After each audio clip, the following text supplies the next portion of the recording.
Jadi apa sih tujuan kita mempelajari hukum persaingan usaha ini? Tujuan kita mempelajari hukum persaingan usaha ini itu untuk memahami, mematuhi, dan juga untuk menghindari pelanggaran-pelanggaran dalam berbisnis yang dapat merugikan pihak pesaing ataupun pihak konsumen. Dalam mempelajari hukum persaingan usaha ini juga kita dapat membuat sebuah strategi yang baik dan tepat sasaran untuk menghasilkan bisnis dengan potensial yang besar.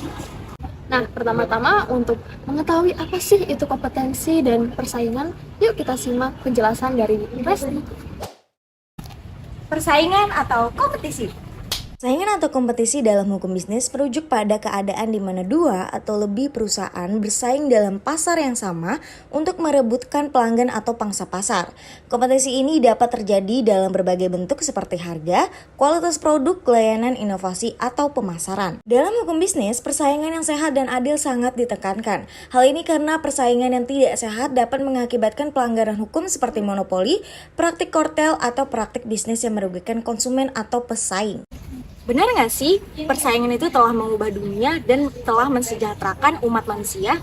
Benar banget, ketika manusia satu dengan manusia lainnya tidak memiliki persaingan, mereka tidak akan mempunyai keinginan untuk maju dan keinginan untuk lebih unggul dari yang lainnya.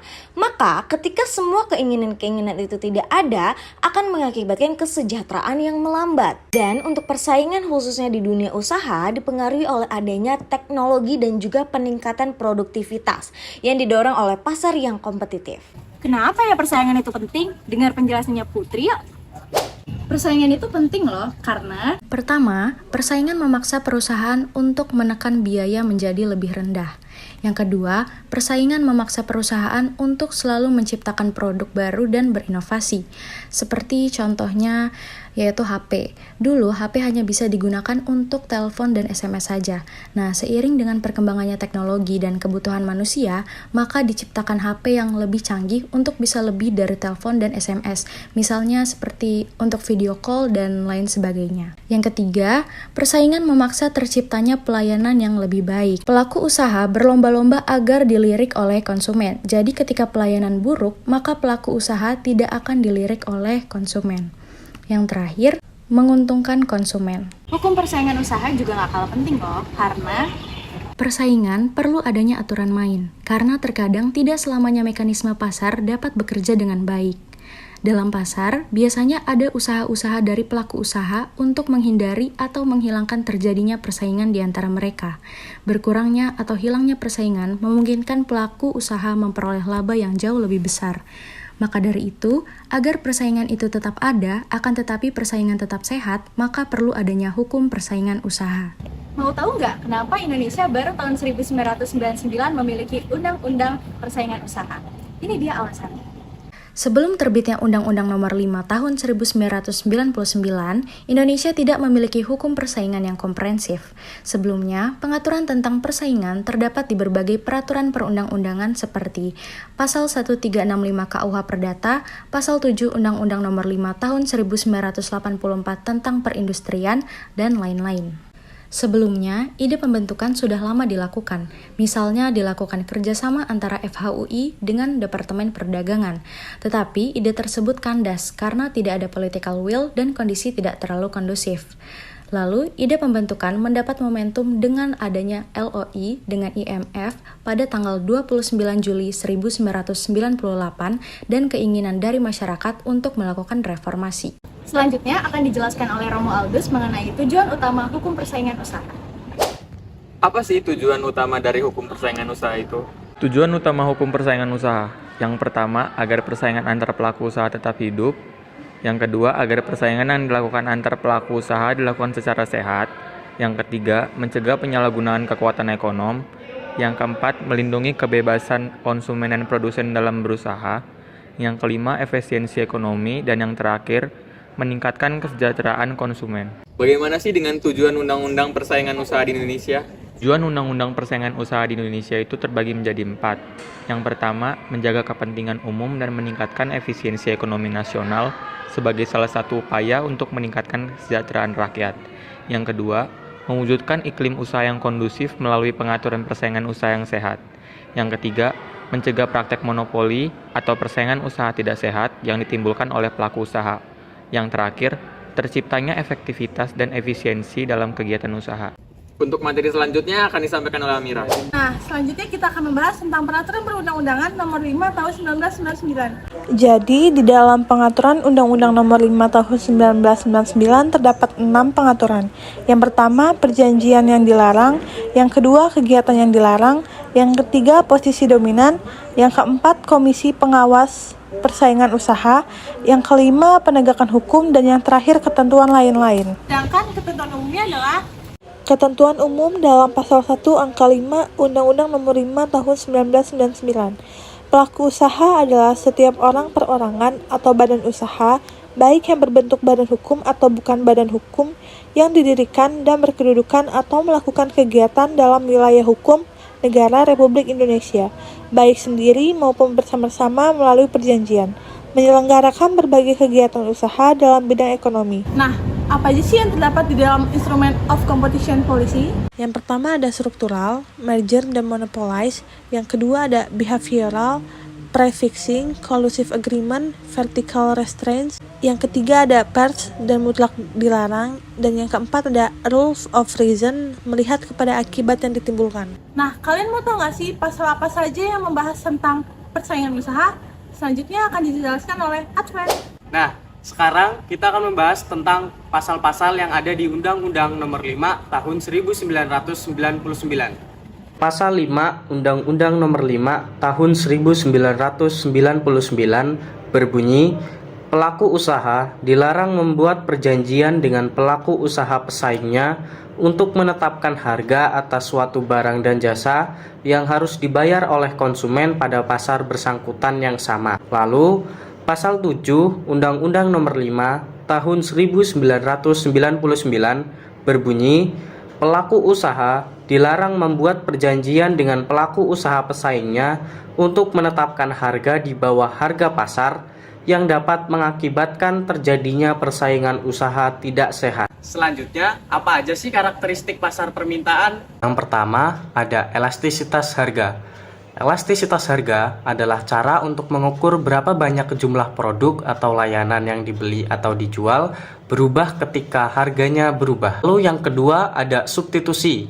Substitusi adalah barang atau produk yang dapat menggantikan produk lainnya namun masih memiliki fungsi atau peran yang sama dengan produk yang digantikan, atau bisa disebut juga sebagai barang pengganti. Yang ketiga ada pertumbuhan pasar. Pertumbuhan pasar atau market growth merupakan kenaikan permintaan akan produk atau layanan tertentu dari waktu ke waktu yang terjadi dalam suatu pasar. Yang keempat ada jenis produk. Jenis produk itu ada berbagai macam. Yang pertama ada produk konsumsi, seperti produk kebutuhan sehari-hari, produk belanjaan, produk khusus, dan unsold goods. Lalu ada produk industri seperti bahan baku dan suku cadang, lalu barang modal, lalu business supplies and service. Lalu yang ketiga ada produk berdasarkan bentuknya seperti produk barang dan produk jasa. Yang keempat ada produk berdasarkan daya tahan. Yang pertama seperti barang tidak tahan lama dan barang tahan lama. Lalu yang terakhir ada tingkatan produk. Yang pertama, produk utama atau inti. Kedua, produk dasar atau generik. Lalu yang ketiga ada produk yang diharapkan. Keempat, produk yang ditingkatkan. Lalu yang kelima adalah produk potensial. Lalu yang kelima ada metode pembelian. Metode pembelian merupakan suatu transaksi yang salah satu entitasnya memperoleh aktiva bersih dari perusahaan-perusahaan lain yang bergabung, atau bisa juga dibilang metode pembelian ini adalah cara-cara membeli atau metode-metode untuk membeli suatu barang atau jasa. Lalu yang keenam ada teknologi bahan mentah, ketujuh lokasi, dan yang terakhir kedelapan ada ketahanan produk. Selanjutnya kita akan membahas tentang kebijakan pemerintah yang akan dijelaskan oleh rekan saya, Noval. Ada beberapa kebijakan pemerintah seperti kebijakan anti monopoli, regulasi, pajak dan subsidi, kebijakan perdagangan, kontrol harga, kebijakan upah, insentif investasi, insentif karyawan, dan kebijakan makroekonomi. Selanjutnya ada beberapa elemen-elemen struktur pasar. Yang pertama, ada market share. Ada market share, porsi penguasaan pasar yang dicerminkan oleh relatif nilai jual produk dari perusahaan terhadap keseluruhan nilai jual di pasar itu bersangkutan. Yang kedua, ada market power. Kemudian pada market power, kemampuan perusahaan untuk memengaruhi harga tanpa harus mengurangi output. Yang ketiga, ada concentration of ratio. Kemudian concentration ratio, di mana total market share dari beberapa atau biasanya 4 perusahaan besar di pasar itu bersangkutan. Dan yang terakhir ada condition of entry. Kemudian yang terakhir condition of entry, yaitu kondisi yang mencerminkan ada tidaknya hambatan masuk bagi pesaing. Nah, selanjutnya kita akan membahas struktur pasar. Yang pertama, ada pasar monopoli. Yuk kita simak karakteristik pasar monopoli. Ada beberapa karakteristik pasar monopoli. Yang pertama, yaitu hanya terdapat satu perusahaan saja di dalam suatu pasar tertentu. Kemudian yang kedua, tidak memiliki barang substitusi yang mirip.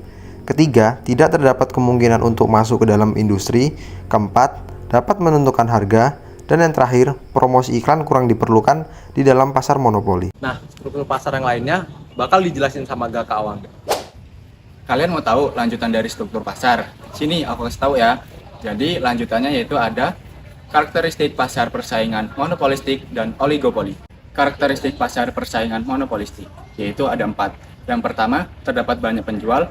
Kedua, perusahaan memiliki kekuasaan untuk menentukan harga. Ketiga, pasar relatif lebih mudah. Dan keempat, promosi produk lebih aktif. Karakteristik pasar oligopoli terdapat 3. Yang pertama yaitu menghasilkan barang standar atau barang yang berbeda corak. Kedua, kekuasaan menentukan harga. Dan ketiga, perusahaan oligopoli harus melakukan promosi secara iklan. Materi selanjutnya tentang struktur pasar akan dilanjutkan oleh Elsa Dea. Selanjutnya, pasar persaingan sempurna nih, apa aja sih karakteristiknya? Yang pertama itu ada banyak penjual dan pembeli, kemudian barang yang diperjualbelikan itu bersifat homogen atau sama, kemudian penjual sebagai price taker atau penerima harga yang diperoleh dari pemerintah, kemudian yang terakhir adalah penjual dan pembeli dapat menemukan banyak informasi pasar secara umum dan secara sempurna. Nggak kerasa ya, ternyata kita udah ada di ujung materi, yaitu kesimpulan. Kesimpulan yang bisa kita dapat yaitu ternyata sangat penting ya sebuah hukum persaingan usaha yang harus kita pahamin untuk memulai sebuah bisnis yang sehat dan adil tanpa merugikan pihak pesaing, konsumen maupun pihak penjual. Dalam menerapkan hukum persaingan usaha, kita dapat menemukan banyak inovasi, kemudian kita juga dapat meminimalisir kerugian, dan kita dapat menciptakan pasar yang sehat dan adil tentunya. Itu dia video presentasi dari kami. Thanks for watching.